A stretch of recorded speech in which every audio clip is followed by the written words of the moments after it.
Islam dah mengajar cantik dah. Patutlah bila kita sebut, kenapa ada orang yang boleh membuka aurat dengan mudah sahaja. Dan kita muslimat dirahmati Allah nak tahu pakaian kita ni sebenarnya muslimat adalah dengan pakaian yang kita ready to solat. Macam pakaian kita di Madinah, Mekah. Baru ni suami saya juga balik. Dia cerita. Budak-budak ni semua cakap. Ustaz tu si Polan tu. ... Nama artis yang popular lah disebut. Abang kata pandai-pandai lah kamu. Ya Ustaz. Suara dia pun kita kenal. Dia pakai niqab muslimat. Pakai niqab. Lepas tu naiklah jemaah semua atas bas. Ustaz tertinggal botol air, patah balik dekat tempat mereka berhimpun tadi. Orang dah tak ramai, artis ni pun buka dah niqab. Sebab tadi mungkin takut orang kenal, bergambar bersalam dengan dia. Kemudian dia kata, kan Ustaz tegur juga. Muslimat tanya. Lepas tu dia kata apa? Ustaz sihat ke? Dia kata, ya ni saya. Ternyata muslimat disebutkan apa? Dulu kat KLIA abang ada jumpa juga, dia katakan. Tapi tak lawa macam tu. Sebab apa? Sebab tak make up. Sebab memang masa tu macam dia ambil suami dia, rambut pun macam orang bangkit tidur. Dia kata tak lawa, tak make up. Rupanya macam dia nampak lawa kat TV ni sebab make up. Dia nak cerita masa jumpa dekat Madinah tu muslimat dirahmati Allah, tak make up juga. Tapi lawa. Kita geram dengar, sabar je lah kan. Kenapa lawa pula? Sabar dulu, jangan marah dulu. Dengar dulu cerita sampai habis. Sebab dia pakai lengkap berhijab cantik. Betul lah wanita ni nak nampak cantik bukan kerana make upnya, tapi sempurnanya menutup aurat. Lemak kembang sekejap isteri muslimat kan.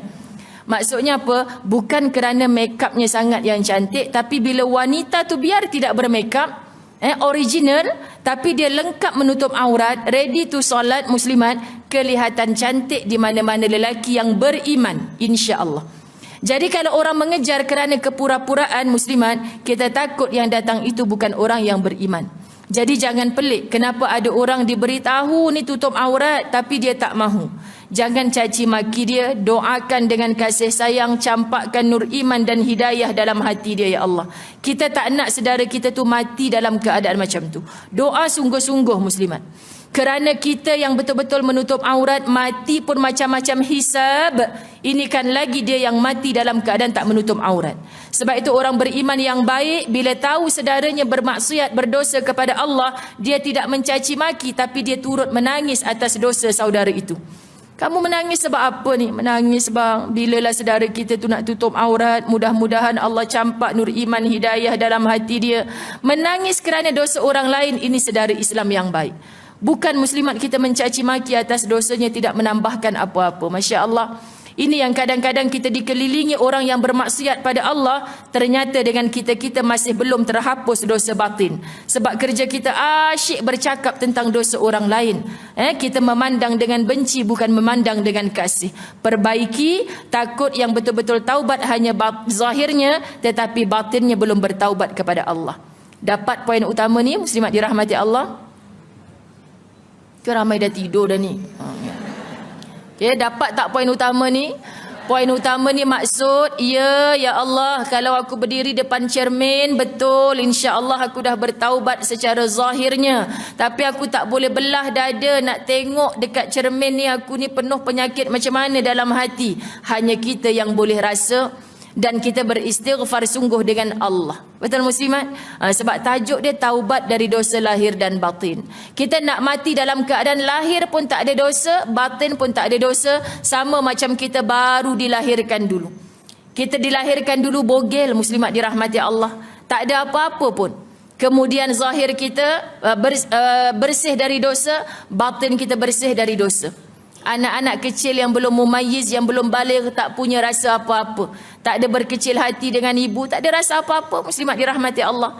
Jadi kita dah semakin tua ni, makin kita faham apa yang kita pelajari. Apa lagi? Banyak lagi larangan-larangan yang digariskan oleh Allah, tetapi manusia seolah-olah pekak dan bisu. Masya Allah. Patut ada cerita mahsyar, orang yang celik ketika di dunia, bangkit teraba-raba di mahsyar. Ditanyakan, kenapa aku buta ya Allah, sedangkan dulu aku boleh melihat. Kerana engkau diberikan panduan untuk menjadi orang yang baik, tetapi engkau tidak membaca, tidak memandang, tidak mengambil tahu tentang perintah Allah. Kan jadi orang beriman ni muslimat dua saja. Perintah Allah walaupun susah, walaupun tak logik, buat. Kemudian larangan Allah walaupun nafsu kita suka, yang aku suka pula yang Allah tak bagi, kita kena tinggalkan sungguh-sungguh. Inilah tanda taatnya seorang hamba kepada Allah. Mereka terus melanggar peraturan Allah yang menjanjikan balasan neraka yang amat dahsyat sekali. Kan pelik, jalan syurga Quran bagi tahu, jalan neraka Quran bagi tahu. Tapi kenapa kita memilih jalan ke neraka itu? Na'udzubillah. Itu tanda muslimat pilihan Allah belaka. Nak buat baik pilihan Allah, nak buat jahat pilihan Allah. Jadi yang merasa telah buat baik, tolong alang-alang jadi baik, baikkan juga dalaman kita. Sebab kita dah belajar, kalau hanya zahirnya beramal, batinnya muslimat penuh dengan kudis membusuk. Kalau terpamir, transparan ni, jasad kita ni nampak apa yang di dalam hati kita, agak-agak orang tak nak dekat dengan hati yang busuk tu. Ini gambaran muslimat. Al-Fadilah, sahabat Ustazah Hafizah Musa cerita apa? Jaga iparnya kan yang kena kencing manis. Muslimat, luka dekat kaki tu, dia kutil ulat keluar daripada luka dekat kaki tu. Menangis, satu kesian pada ipar ni, dia kata. Yang kedua, ini baru kulit dekat bahagian kaki, daging-daging ni membusuk, ulat boleh keluar dari situ.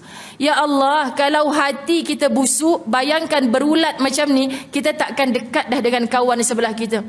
Muslimat, cuma hati ni baiknya Allah, dilindung, ditutup. Tak ada siapa boleh mencium baunya, tak ada siapa yang boleh melihat ulat-ulat yang penuh banyak pada hati itu. Maka kita sendiri yang bertanggungjawab untuk membersihkan hati kita. Muslimat, inilah peranan ilmu. Orang yang ada ilmu mampu memujuk hatinya sendiri. Itu pun manusia tidak hiraukan. Walaupun jelas jalan ke neraka. Mau buat macam ni ke neraka. Macam mana jalan ke neraka tu Ustazah? Sedangkan saya dah sembahyang. Quran cerita, jangan jadi orang yang celaka dalam sembahyangnya. Sebab dalam sembahyang itu dia sahun, dia lalai. Lalai itu kategori orang tak solat ke tak? Orang yang melewat-lewatkan solat. Alamak, terasa baru satu muslimat. Solat juga tapi yuraun. Kalau orang pandang lagi rajin, lagi panjang surah dibaca, lagi banyak solat-solat sunatnya untuk diperhatikan oleh orang lain. Alamak, kedua tunduk lagi kita. Sebab tu bukan nak nilai orang lain, nilai diri kita sendiri dengan ilmu. Masya Allah muslimat dirahmati Allah. Inilah yang menjadi panduan. Ustazah saya mengajak dengan hati, muslimat dirahmati Allah, tak payah cek orang lain. Orang yang kerap hadir majlis ilmu sebenarnya dia sibuk muhasabah, menghisap diri dia sendiri. Tak larat nak hisab muslimat. Kalau 60 tahun hidup lagilah panjang. Aku balik dulu umur berapa? 16 tahun. Hari pertama balik, hari pertama dibuka buku amalan aku ni. Tempoh setahun pertama balik, agaknya jalan syurga banyak ke jalan neraka. Masa 10 tahun, 26 tahun umur, apa agaknya jadi pada buku amal? Ya Allah, syukur Engkau panjangkan usiaku. 66 tahun dah umur aku hari ni ya Allah. Apa tujuan kita ditambah umur oleh Allah? Satu, untuk taubat. Dua, untuk tambah amal solehat. Itu saja muslimat. Tak sempat kita nak cek orang lain punya dosa ataupun pahala. Tak sempat. Demikianlah susahnya untuk menyuruh manusia bertaubat dari segala dosa. Susah.